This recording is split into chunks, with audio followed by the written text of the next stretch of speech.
and thanks for joining us. I am Vin Martin Obiora Ilo, and this is the Signature Show, your Sunday show. Well, this past week so much has happened in the country, especially the killings in River State and then the killings in Benue. Today we'll be going on the streets to ask Nigerians what they think should be done to stop these incessant killings across the country. If you followed developments in the news just before Christmas, you would have heard about that altercation, if I may use that word, altercation between the governor of Imo State, Chekwas Okorie, and the Archbishop of the Anglican Communion in Enugu, the Archbishop Emmanuel. Chekwas Okorie pointedly accused the man of God that he was a card-carrying member of a political party in Nigeria, which insinuated that his analysis about developments in Imo State or anywhere was not objective. Well, we got in touch with Archbishop Chukuma, and he has been pushing back on that accusation. Just as we're approaching the Anambra elections, the widow of Chief Admiral Ojukwu, Her Excellency Bianca Ojukwu, had said that APGA was Chief Admiral Ojukwu's legacy. And this is not sitting well with Chief Chekwas Okorie, who continues to say that he founded APGA, not just that he founded APGA, that it was a dream he had nursed for a very long time. Just a few days ago, in Abuja, the capital of Nigeria, a former foreign minister and former permanent representative of Nigeria to the United Nations, one-time Director General of the Nigerian Institute of International Affairs, Professor Joy Ogu, presented very distinguished books, 3 very distinguished books that touched on her career as Nigeria's Foreign Affairs Minister, as Nigeria's permanent representative to the United Nations. Some kind of work that will remain a reference work for today's leaders and for generations unborn. It's a packed package, I must tell you. So what do I expect you to do? Just sit down and let's serve you this explosive edition of your show, the Signature Show. Don't go away.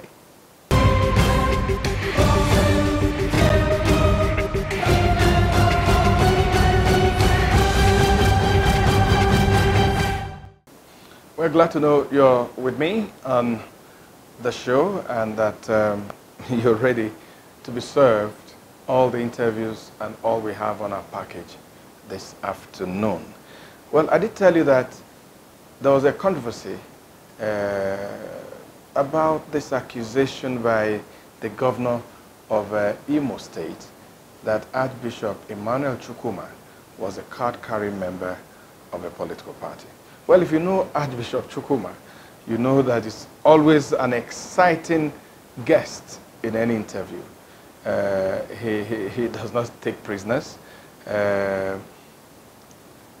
I went all the way to Enugu and sat down with Archbishop Chukuma, and the first question I put to him was it really true that he was a card-carrying member of a political party in Nigeria?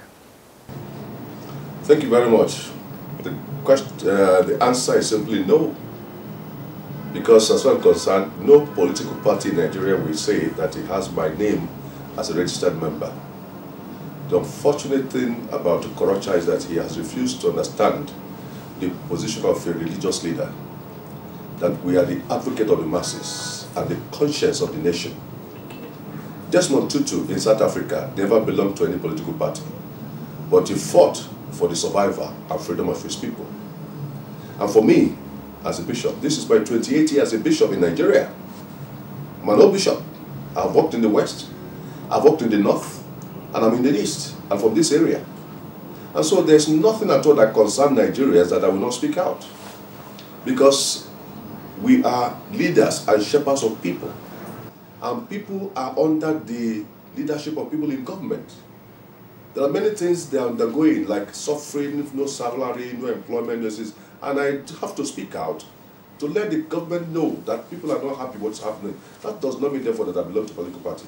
What led to Okorocha saying that, or whoever is saying that on his behalf, is because I challenged him that he has not paid salaries. Again, pensioners are crying. Gratuities are not paid.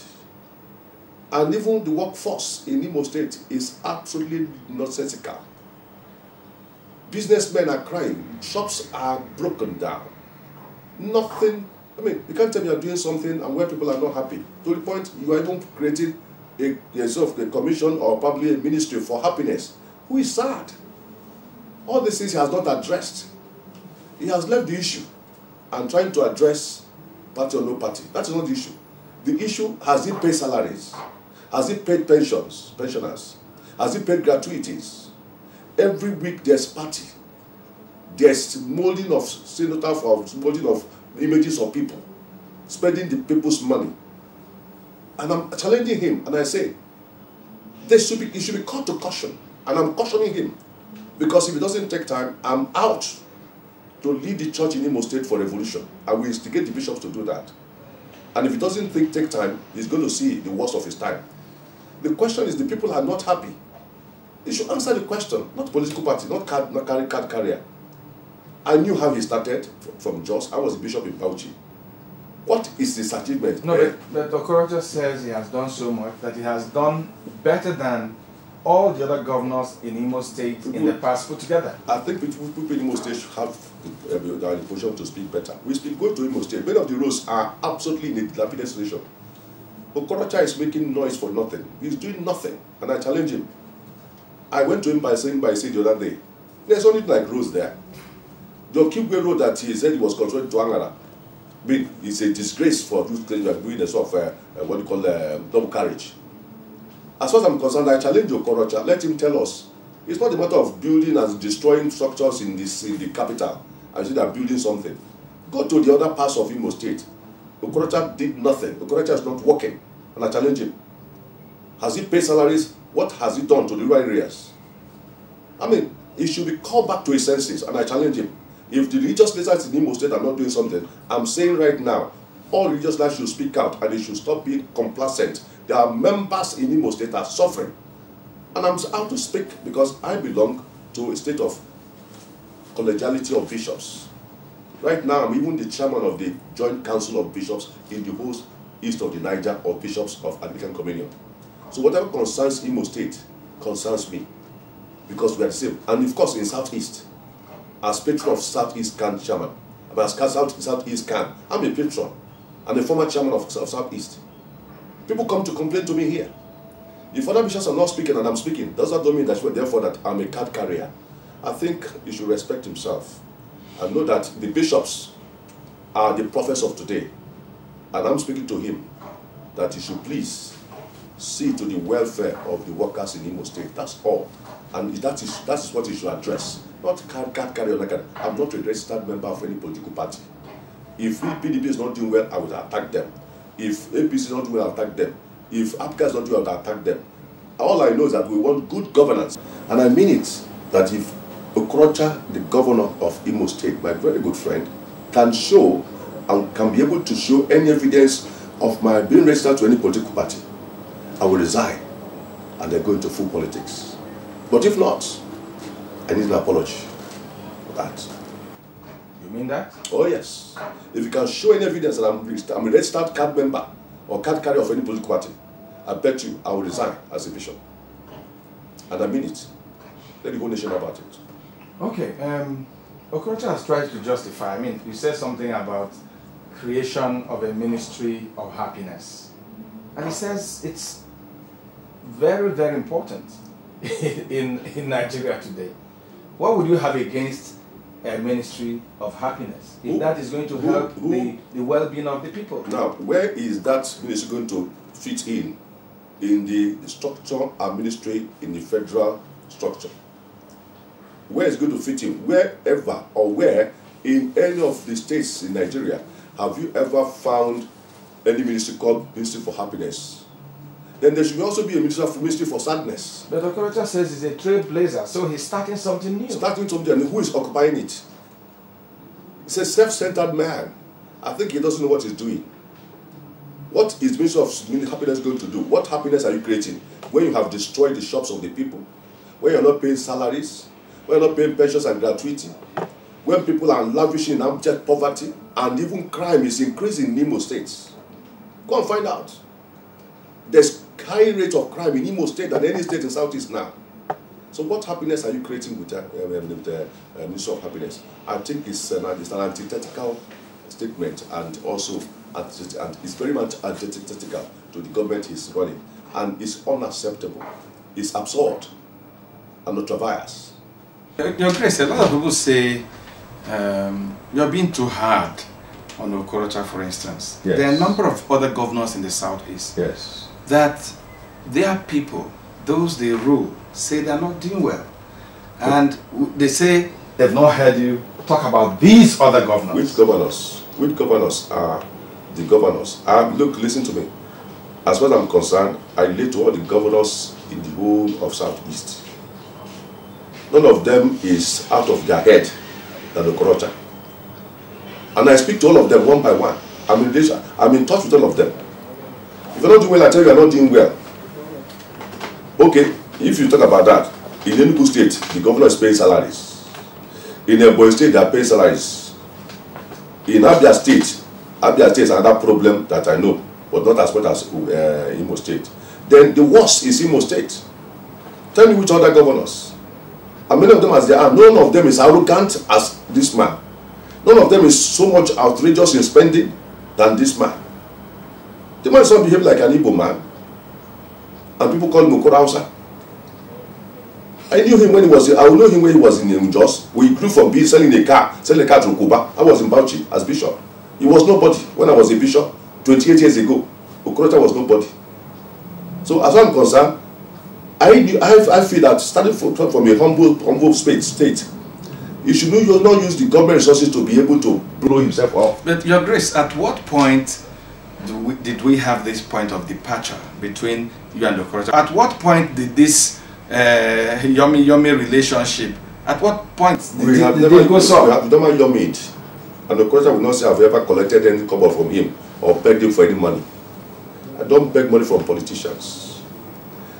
The thing is that the concern of the people is what has made us to depart. Because he has, look, if Okorie, and we have talked to him many times, do you know that it's not even related to any of our bishops in Imo State? Even with our Bishop Obinna, who supported him to come to that post, he's not in relationship with him. He's out of relationship with every religious leader in Imo State. And tell me how that can continue. He doesn't regard anybody. The problem is that if you have regard for church leaders, we have regard for you. Most of these other governors have regard for us. Not because of anything. We represent God. We respect the God's respect, but when you don't respect us and you think we are nobody, then we tell you are nobody too. But is it just because he doesn't respect you? No. The thing is that when the religious leaders talk to him and speak to him, he doesn't respect them. He doesn't take what they say. Even right now today, I have phoned some bishops and said, what are you people doing? He said, this man doesn't listen. He doesn't listen. He doesn't even read fire. He doesn't read, Okorie does not read fire. Let me tell you this, I challenge him. All the files in his office, how many times has he devoted time to read? Today is in Abuja, tomorrow is in Sokoto, tomorrow is everywhere. Does he have time to read files? Even the chief judge that is now, he spent money for the House of Assembly to put the person there. I mean, what type of nonsense are we talking about? When you have to spend so much money to put somebody as a chief judge of your state, bribing the members of the House of Assembly, and you have openly to say, after I know how much I spent to put you there. Do you have evidence of what you're saying? Oh, ask Imo State people. Let me tell you, I'm a religious political mafia. Let everybody know that. I'm out to defend the people and to be advocate of the people. As far as I'm concerned, I don't have any skeleton in my cupboard. But the concerns of the people is my own. I don't want to know which political party you belong to. But you must be fair in your governance. And you must be honest in your governance. I'm interested in this religious political mafia. Oh yes. What do you mean by that? Oh, good. Now, you see, as the government have their own strategy and also have their own, let's say, network of gathering information. Yes. A good religious leader must be able to have that. So that if you are informative and you are very much in tune, look, I'm a news addict. And I am current both national and international. So when I speak with authority and I speak with evidence. That's my own. Because you don't just speak anyhow. The thing is that I gather information and I authenticate the evidence from the area I collect my information. So when I speak, if you want me to produce it, I'll let you know. So this is the thing. So the thing is that when you don't just begin to speak without, go to Imo State and find out. Go to every state and find out. We move around. And as I told you, in the whole of Southeast right now, I'm the most senior bishop by consecration as far as bishops are concerned in the Anglican Communion. And I'm now the chairman of the Joint Council of the Dioceses in the East, covering both Southeast and up to Port Harcourt. So hence, when a bishop has a problem in any of his dioceses, it comes to Joint Council, of which I'm now the chairman. Shouldn't I be concerned about it? Shouldn't I know about it and talk about it? These are the issues. Gone are the days when people would think that it doesn't concern me. Business as usual. No. The church must be a revolutionary point, an agent.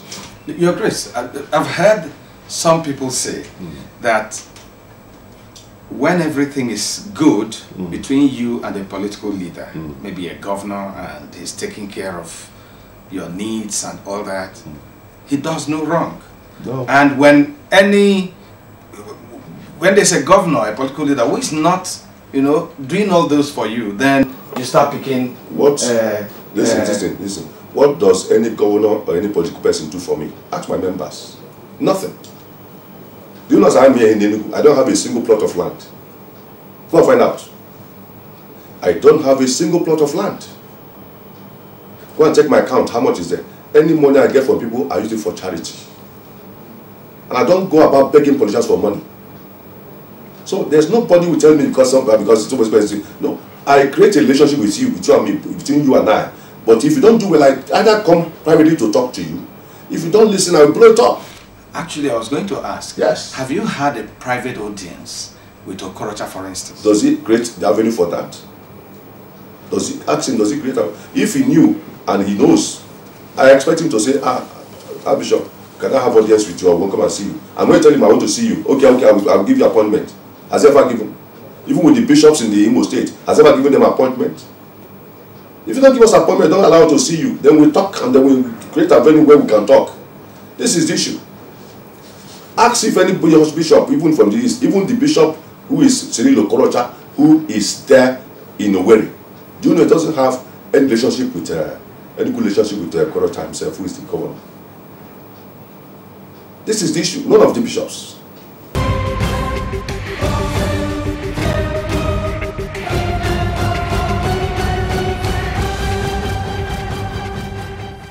Said you are against corruption of any type in Nigeria. That's right. When you look at the job that APC and President Buhari are doing, do you think they're succeeding in the war against corruption? Well, I have once said it, even in my write-ups, that corruption is not being fought in its entirety. And I've said to Mr. President, you cannot fight corruption clearly and clearly in the midst of hunger, unemployment, and poverty. It's not possible. You have to address poverty, unemployment, hunger, crime, violence. When these things are addressed, corruption will go. Are you fighting corruption when a bag of rice is more than the minimum wage? Are you fighting corruption when people in the office are not regularly paid salaries? Are you fighting corruption when there's selective negligence? If anybody is a corrupt man and he has been found to be a thief, then he joins APC, then you circumvent him, and then you pursue those in other parties? Is that fighting corruption? And again, when people have been identified to be the people who are returning this money, which they have not told us who are these people, why have they not been arrested, prosecuted? And somebody like Innocent is being chased about. I mean, you can imagine that. Those you said you have collected a lot of money, you have recovered some funds from them. Who are these people? Where are they? But, you know, some people are saying that, yes, restructuring, how do we go about it? Some people say, okay, let's go back to the Jonathan conference. Yes. And look at what was submitted. Yes. The APC says, look, it wasn't representative enough. What would you recommend? APC has nothing to say about that. The thing is not representative enough. Let them bring it out first. Look at it. If everything there is not what you can attend to, but there's some things reasonable there that you can attend to, which I feel we must not neglect. The National Assembly should call for it, and then advise Mr. President on the things they should do about it. I don't think it's right to say that they are not having right representation on enough. Why did they not talk at that particular time? It was well represented. People of timber and caliber. No, but even then they were not. They said they were not. As a party, they didn't participate in it. Even though their state governors and governments had participated. It was not true. It was not true. And as far as I'm concerned, okay, if that is the issue, therefore, then there should be a way for us now to have a referendum. The present governor should organize a referendum. It's not in our constitution. Yes, not the constitution, but again, in a state of this type of agitation, even that national conference was not in our constitution. Was it in our constitution? National conference was not in our constitution. It's a matter of necessity. Okay. And when it's a matter of necessity, therefore, for peace to reign, you can't be talking about this, no more hate speech, no more this and that, and you are doing hate appointment, hate this, and hate relationship.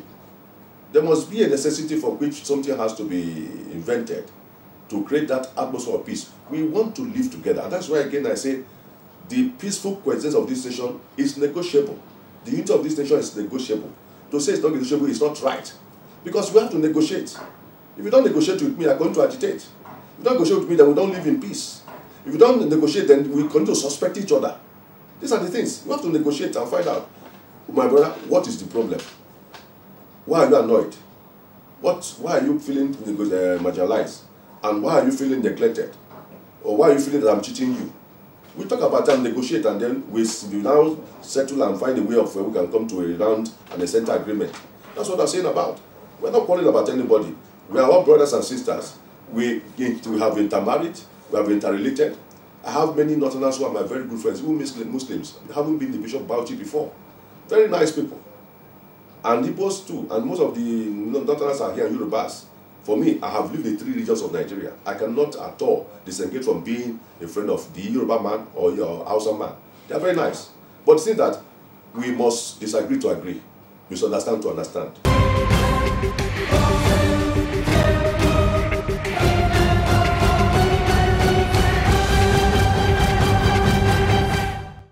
Well, Archbishop Chukuma there for you, reacting to that accusation that he was a card-carrying member of a political party.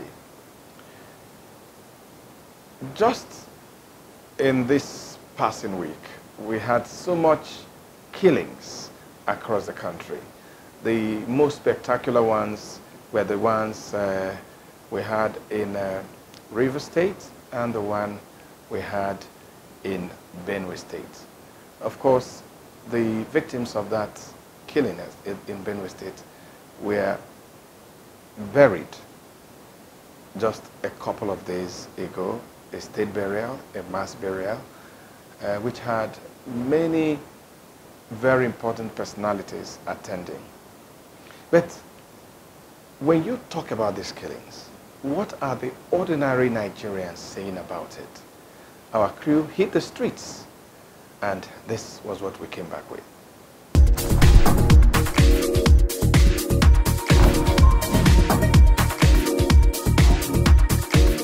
So what I feel they can do is that the head of state and his cabinet, we know that they are ruling the country called Nigeria and not the only Fulanis or the Hausas. A little thing happened in southern east where nobody was killed. They were declared terrorists. People that don't have ammunition in their hand. But people that you see carrying guns, killing thousands of people. 73 people were killed, were buried massively in Benue State. The governor there were crying, everybody were crying, and we kept mute. We cannot declare anybody a terrorist. So if they don't stop all this tribalism, nepotism, and rule us as a country, then we go nowhere. So what I suggest is that they should buckle any of their friends, they should buckle up to fight all these things I still call insurgencies. What should be done about this herdsmen's killing? It's not far from what federal government has proposed for earlier on. Open ranches. You understand? This thing is collaboration between the federal government and the states to run these open ranches. Create a space for these herdsmen. You get it what I'm saying now? Create a space for these herdsmen.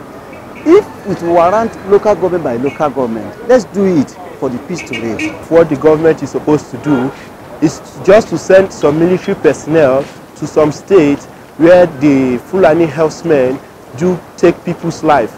Let's just take, for instance, concerning the Benue killing. If you look at the Benue people now, you discover that they are not capable of fighting these people. Now, what should the government do? The government is there. The people voted them in. So what we expect them to do is just to move some military men there so they can give peace to Benue State. The federal government has to give adequate security and protection to every Nigerian. And they have to live up to their responsibilities by arresting those who are involved in the crisis and bring them to justice so that other people who have a similar intention will not do such a thing again. Look at how they are buried, the mass burial, about how many people dying. At that Benue State, are they not Nigerians? They are our fellow brothers. We have to feel it. It's bad. So let the president, as the first man in this nation, do something.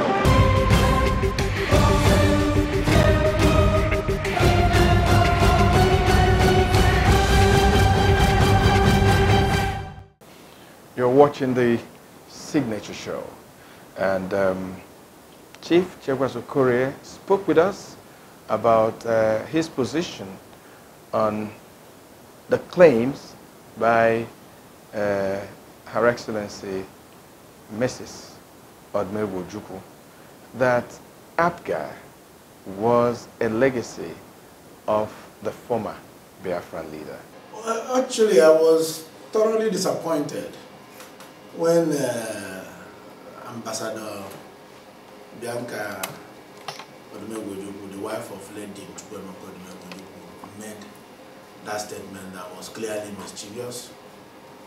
I began to wonder what indeed happened to honor and what happened to integrity. Because this lady knew everything about my long-standing association with her husband, association that began even before they started their courtship and led to their marriage. For 22 odd years, I had very close association with the Odumegwu. And so the journey to founding APGA, to a large extent, was also known to her. And APGA was not a chance event, it was not an accidental discovery.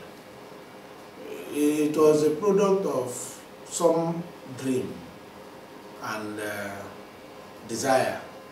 Dream in the sense that we needed Igbo people had to break the jinx of not founding a political party in Nigeria based on Igbo initiative.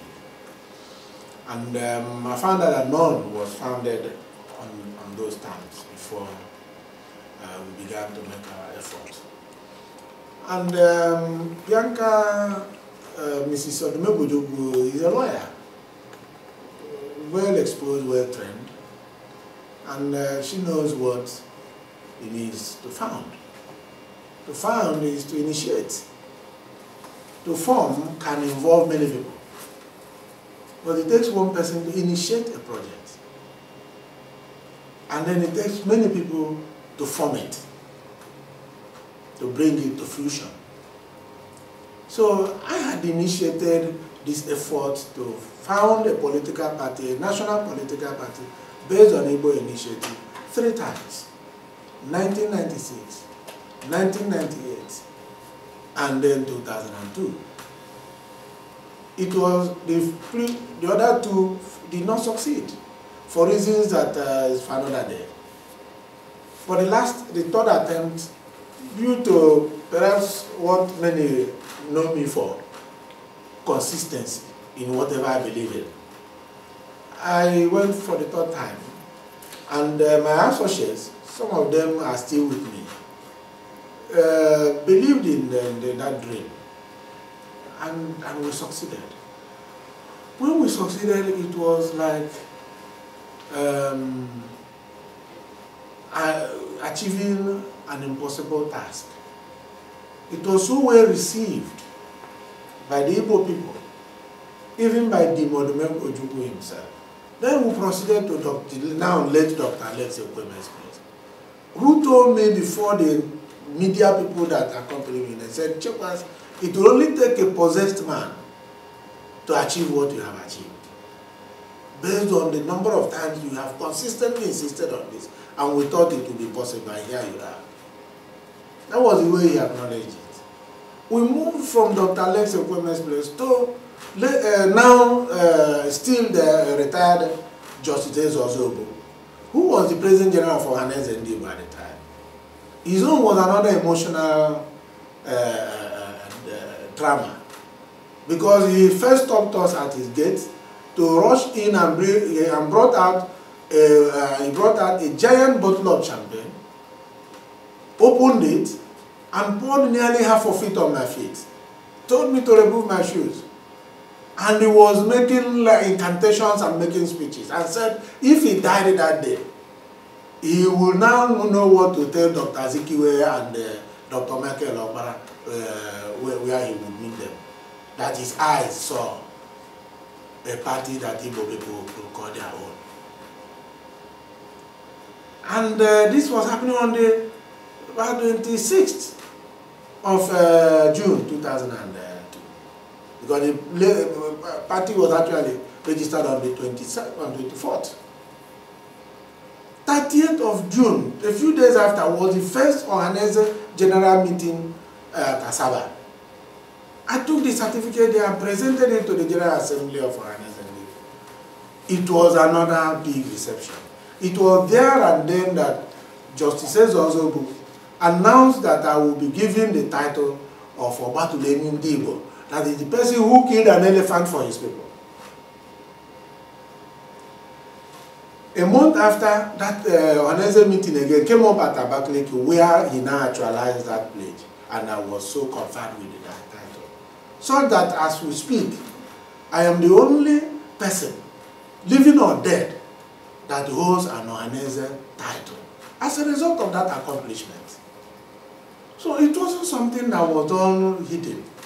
In fact, it was in the month of September of that same year, 2002, that the Modume Wojubu, before then, in that very Ohanese meeting at Asaba, part of what Justice Ozobo as President General of Ohanese did was to urge the Modume Wojubu to go and join APGA, so that Igbo people will know for sure that this indeed is a party. He didn't do that immediately. 3 months after, in September 2002, in an event in which I accompanied him, like I said, we had this close association. We traveled home and abroad together. At Nnamdi Azikiwe University, Oka, that is a student event. It was there that he brought out his APP card, membership card, and tore it. So, you know, Ojukwu again was a man of drama. To demonstrate the fact that he had left APGA. And they told them that he would soon announce his new party. He didn't say it was APGA. It was only on the 24th of December, in his residence at Enugu here, number 4 Isuzo Street, where he was living with Bianca as wife, that we negotiated to make him presidential candidate. And Justice also took his hand, the hand of Dimodumengo Ojukwu, and put in my own hand and said, Chief Chekwas Okorie, go and make this man presidential candidate. And witnesses who are still alive include Dr. Joe Wong, Prince Richard also, Chief HBC Oboko, who was the public secretary of Finance at the time, Chief Omukokwa. All these people are still alive. And on the 24th, on the 26th, that is because the next day will be Christmas Day. On the Boxing Day, 26th of December, I convened a world press conference at Zodiac Hotel here in Enugu and proposed the Dimodumengo Ojukwu as a presidential candidate. At Abuja, first week of January, I signed his membership card of APGA in order to enable him complete his form as a presidential candidate. On the 10th of January, at the old parade ground at Abuja, in the National Convention of the party, which we have on video and was reported all over Nigeria and abroad, I raised his hand, gave him flag, and made him and announced him presidential candidate, and the convention ratified him.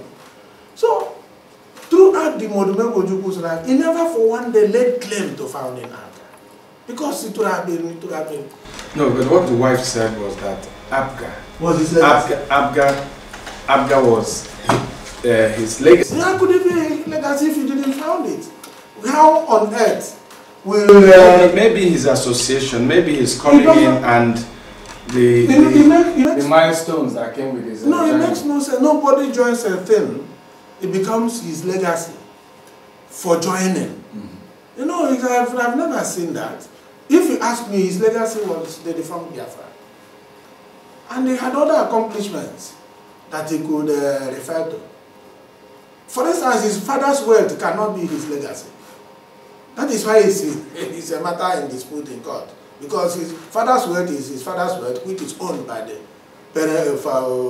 children of the man. And that is why they are still in dispute up to today.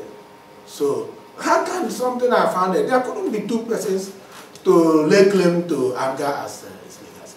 If I founded APGA and later founded UPP, that has placed me on the history book as one of 4 Nigerians that founded 2 political parties in their lifetime.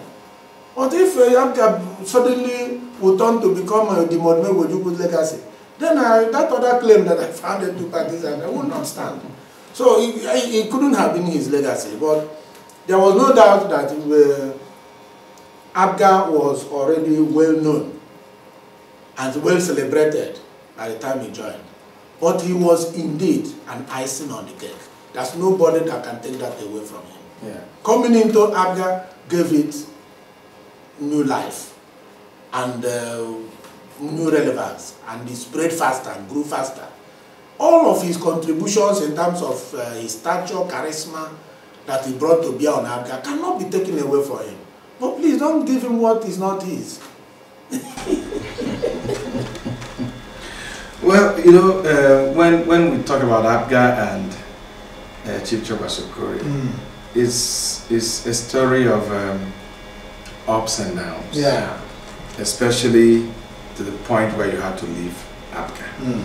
So when you look back, how do you tell that story? Well, a book is coming really, you know, which is in the a work in progress.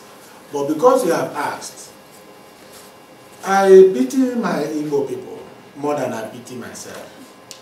More than I also pity my associates who lost that along with me. What happened to APGA set Igbo people back by about 50 years, setting us back to the time the war just ended, 1970.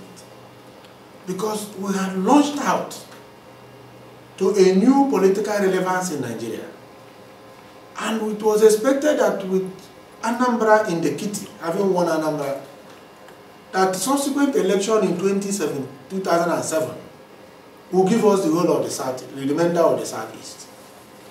And from there, we will reach out to all the ethnic nationalities that feel somehow marginalized in Nigeria, who could lean on our shoulders. Because many of them complained and said, yes, you are Igbo, you are our big brother, but you are not providing leadership. So we thought we have found a platform to provide political leadership that will bring others along to change the equation in Nigeria. All we are talking about through federalism, restructuring and all that would have taken very natural course. And Nigeria would have been the better for it. And the Igbo man will not be the second-class citizen that he is today. So what really happened to APGA was more of a setback to Igbo than it is to me.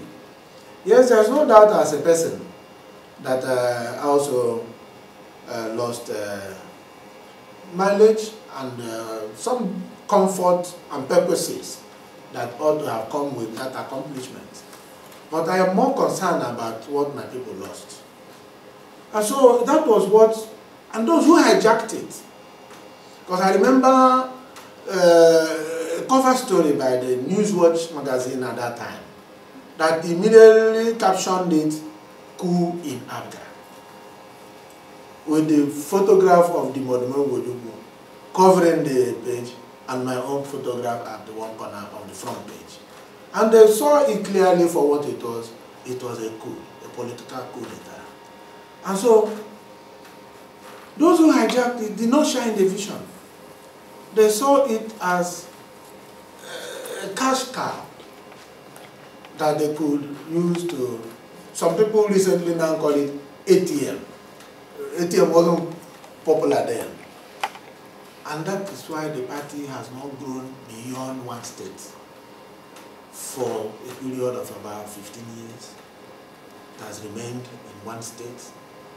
Whereas in that one outing we did 9 months after it was registered, we were able to win Anambra. We were able to get House of Rep in Imo, in Anambra, in Bayelsa State, and a few other state assembly seats in one outing that we did within 9 months of being registered. But it was in 2004 that the coup took place. The next year, just less than 2 years after registration. So if we had gone to 2007 election with that momentum, we would have been on the way to achieving our dream. But because some of us still believed in the dream, because dreams don't die. It's like spirits. What we did when we, after nearly 10 years of fighting in the courts, going forward and backwards, when we were talking about the travesty of justice in our courts, the corruption in our courts, not many people believed us because we were losing. But today everybody has seen the mess Nigerian court has become. And judges are now being treated like common criminals because of the quality, the poor quality of judgment they have been given. And the battle facing the judiciary today is how to cleanse the judiciary. And these things, I was a direct victim of serial travesty of justice. We never had a court make a pronouncement that Victor May was chairman of APGA. It never happened. It's time because they couldn't find a way to say that a treasurer had suddenly transmuted to being chairman of APGA. So once they are well induced, they will strike out our case on technical grounds. And so we found ourselves going back to the drawing table. That was how we stayed in court for 10 years without a court pronouncing Ume chairman, even as we speak. There's no sentence like that. So we decided that we couldn't just continue knocking our head on the walls. So let us proceed with the same dream. And we left, all the while when we had the certificate of APGA in our possession. Because no court ever said, this is the chairman, surrender this certificate to him. If I failed, of course, that would be contempt. But because nobody made that pronouncement, we remained with the certificate, and what we took a voluntary decision after consulting with my associates to return the certificate to INEC. We scored another first. The very first to return the INEC certificate to the registering authority. We were the first to do it. We were not ordered by court to do so. And now we now apply for another party. Of course, after the hurdles, we ended up with United Progressive Party, UPP, with the tiger head as its symbol. And while we are trying to build that one up, I suddenly found out that by doing that, I have now landed in another line of history. A new chapter opened for me, which is what I mentioned earlier, being one of 4 Nigerians that founded. And who are the other 3? You see the class that they forced me to belong, very big class. The class where our prefect was Chief Emmanuel, who founded Action Group and the Unity Party of Nigeria. And then the great Malama Aminu Kano, who founded NEPU, Northern Elements Progressive Union, and the People's Redemption Party, PRP. And another great man, Alhaji Wazir Ibrahim, who founded the MPP, Nigerian People's Party, and the GMP, Nigerian People's Party. And they little me, and they humble me. So sometimes, yes, we may have lost certain things, but history will record us for these very outstanding accomplishments. And now UPP is on the verge of a major resurgence, especially carrying the same people along. Yes, we may have had setbacks, but this is now a party, the only one of the motley crowd of political parties that have been registered that is so ideologically switched on that it has self-determination in its manifesto, referendum, restructuring,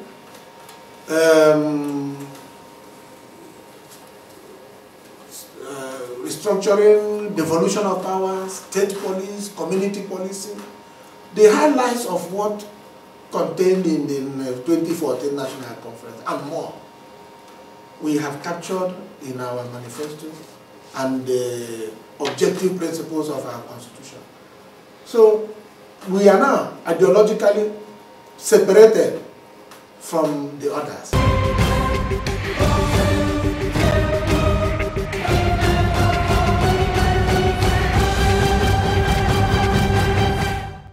Well, don't forget that for any of the interviews that we bring to you on this program, that you can go watch all of it, the full unedited version, on our online TV, signaturetv.com.ng.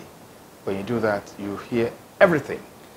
Professor Joy Ogu was Nigeria's former Foreign Affairs Minister, a former Nigeria's permanent representative to the United Nations. Actually, she served 2 terms, 8 years at the United Nations. And at the time, Professor Ogu was the Director General of the Nigeria Institute of International Affairs.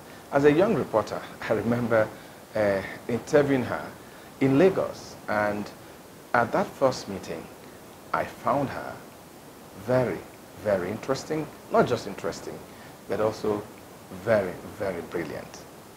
Let's now serve you the presentation of 3 very distinguished books which took place at the National Defense College in Abuja. Leaders in different spheres of life have been asked to write books on their experiences for reference and future generations. This was the advice of the former Information Minister, Professor Jerry Gana, at the presentation of 3 books in Abuja by Professor Joy Ogu, a one-time Minister of Foreign Affairs and Nigeria's permanent representative to the United Nations. He said that leaders do better when they learn from the experiences and history of those before them. If I had my way, it should be a requirement that when you finish serving, you really as well express your experiences in the book, because that's the record. And then we'll be learning from experience. That's how we build up a knowledge system of how to really apply some of these theories in our own setting. It's a very, very good policy. In his keynote address, Dr. Badiame Lafia, former Deputy Governor of Nigeria's Central Bank, who represented Dr. Mohammed Ibn Chambers, the UN Secretary General's Special Representative to West Africa, said that anti-corruption was not an economic policy, asking the Nigerian government to articulate a development policy that will fasten Nigeria's development. Dr. Melafia called on the federal government and other stakeholders to find a lasting solution to the incessant killings and destructions in the country to avert a food crisis in Nigeria. If you want to destroy Nigeria, just target the food system. Target the food system. And we don't want to destroy Nigeria, that's what we are doing. We are targeting the food system.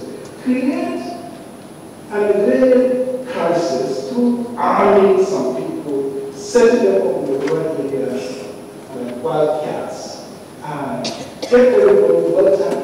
When they start killing each other, the agrarian system will collapse.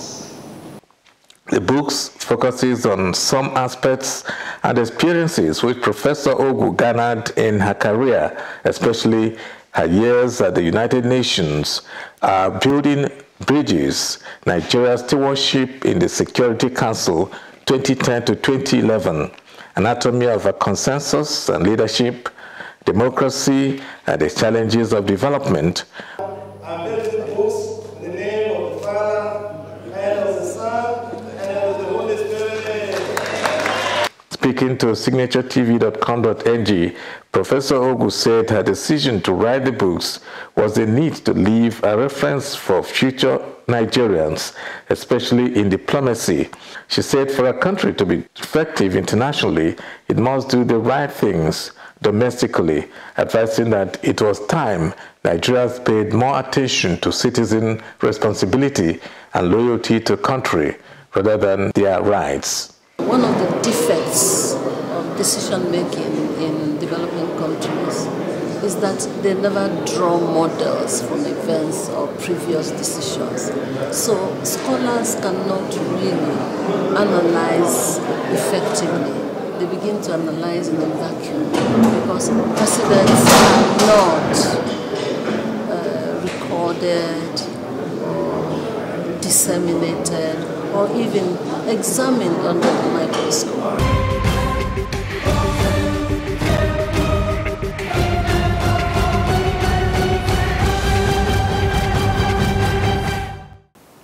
Well, it's time to go, but before I go, let me share my thoughts with you. No country ever makes progress when that country cannot guarantee the safety of lives of its citizens and the safety of property of its citizens. The incessant killings of innocent Nigerians across Nigeria has become not only worrisome, but very frightening. Some people say that if nothing is done, this may be the beginning to the end of the country called Nigeria. Today in Nigeria, when your kids leave for school in the morning, you're so scared, thinking whether they will get home after school. When people go to bed, they're worried whether they will be attacked and whether they'll be alive the next morning. When people are traveling on Nigerian roads, they are scared that either kidnappers or marauders may take their lives. And we ask, how can a country make progress if this is the state of affairs? For any student of international relations, for any student that knows anything about what makes a state or what makes a country or what gives the strength to leaders, one of the key qualifications of a state is that that entity is able to protect lives and property.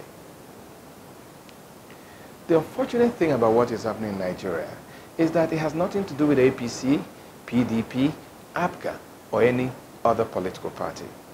When these evil men attack, they don't ask people whether they belong to APC, whether they belong to PDP, or whether they belong to any political party. They don't even have the patience to ask if you're a Christian or Muslim, or if you're a Northerner or Southerner. So that tells us that whatever is our political leaning, whatever is our religious calling, whatever is our ideology, that we all have to come together and confront this evil that is threatening to tear our country apart. Those are my thoughts, and bringing us to a close of another interesting edition of your show, The Signature Show. Don't forget that for whatever you saw on the program, you can go to our online TV, signaturetv.com.ng.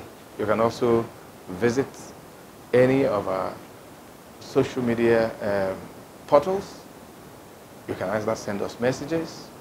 You can also send us email. I am Vin Martin Obiora Ilo, and let's do it again, same time, next Sunday.